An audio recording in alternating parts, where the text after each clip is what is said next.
Yo, yo, One Life family. Y'all already know we back with it, baby. You know, we ain't went nowhere. We still been here, man. But like I was telling y'all, a lot of these cases had just died down and nothing was going on. No motion was going on with it. Wasn't nothing to report about on it. And I'm not the type of person who gonna sit back and just keep beating a dead horse and keep trying to make something that's out of nothing. However, I did tell you guys that when information resurfaced or some new things came about, I would definitely share it with the One Life family. You feel me? If you have not had a chance to hit the like button, hit the subscribe button, hit the share button, please, please, please do so. Also, we got some little things that we're going to be releasing for the members and members only, okay? Some films and stuff like that.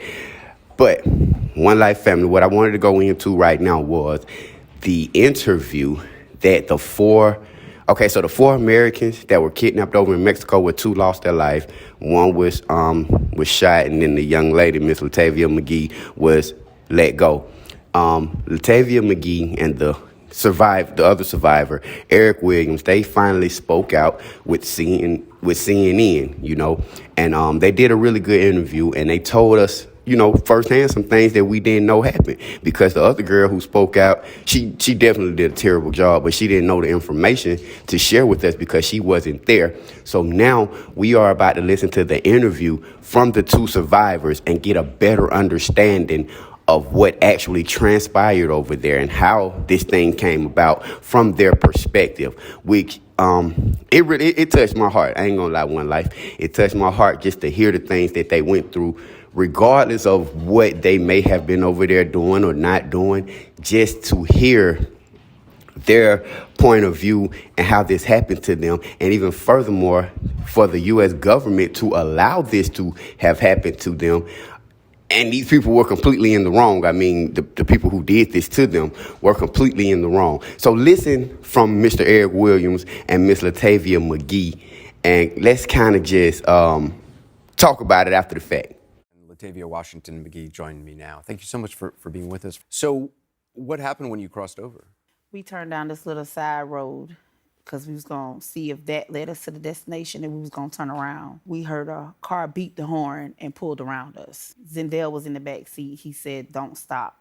He saw a gun. We drove through a few streets and corners until we got back on the main street. And that's when a gang of shooting started. Zendel and Shaheed, they jumped out to run and they were gunned down. They was at Tay window beating on her window with a little gun, probably a 9mm.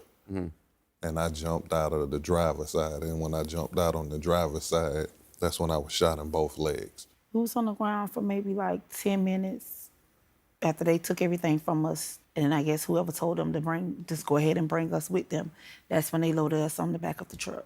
And your two friends, were they still alive at that point? They were alive at that point.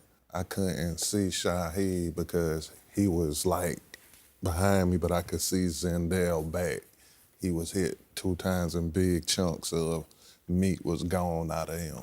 And then we rode probably 10, 15 more minutes and we got to the spot where they was taking us, the investigator or interrogator us more.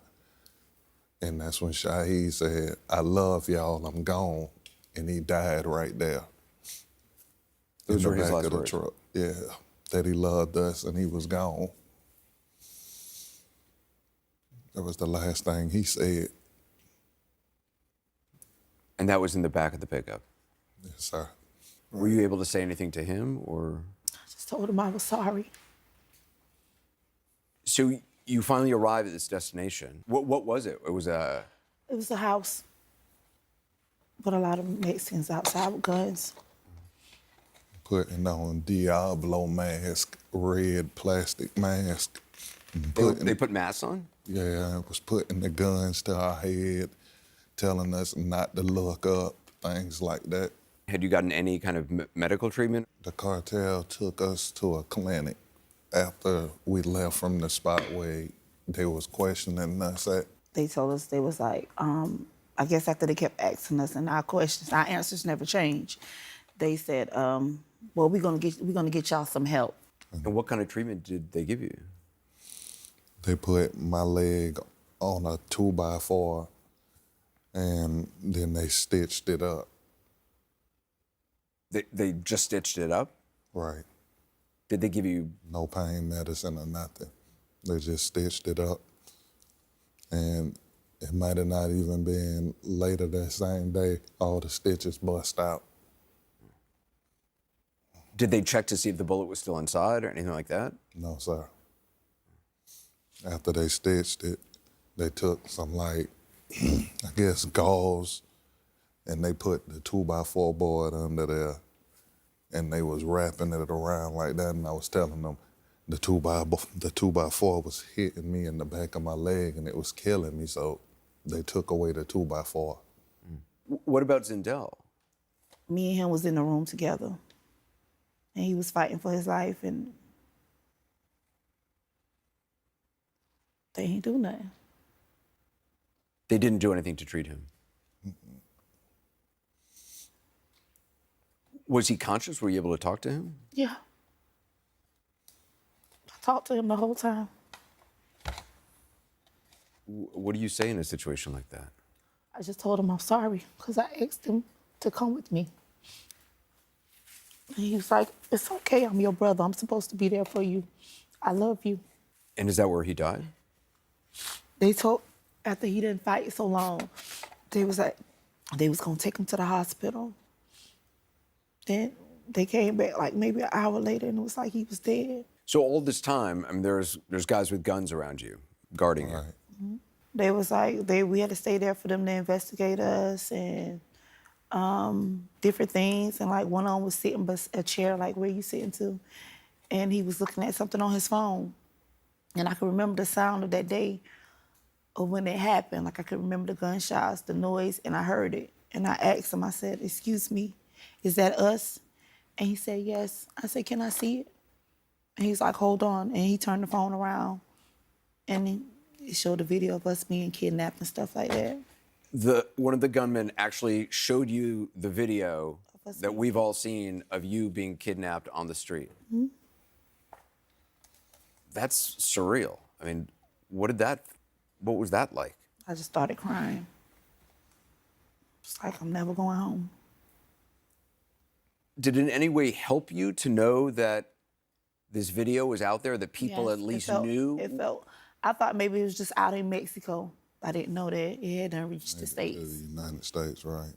So I felt a little better, because I just didn't know our families knew anything that happened to us.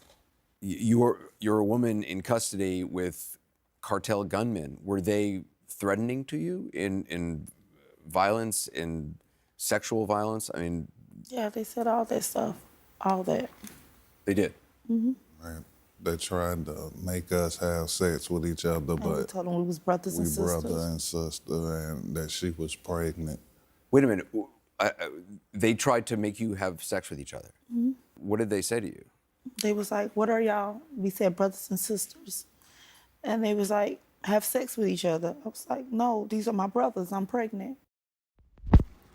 Yeah, so One Life family, to actually get a chance to hear from the people who was there and going through this, again, like I said, man, it really, to me, it don't really matter what they was over there doing or what they weren't doing. We know for a fact we seen them get snatched up, 2 of them murdered on camera, and then, 1 shot and injured, 1 released.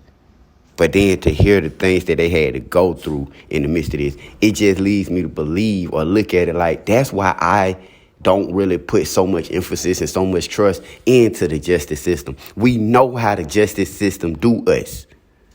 We know how they do us. And my only thing with that is, what are they going to do about this situation, if anything? And yeah, they saying that the people that was behind it was turned in and all that. I don't know. If that's the narrative that they going with, okay, fine.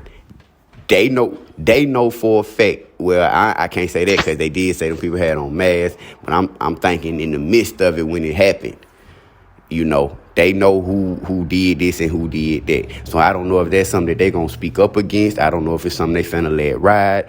I don't know. But at the end of the day, I just wanted to share with y'all, from the survivors who was actually there, hear what happened. One Life family.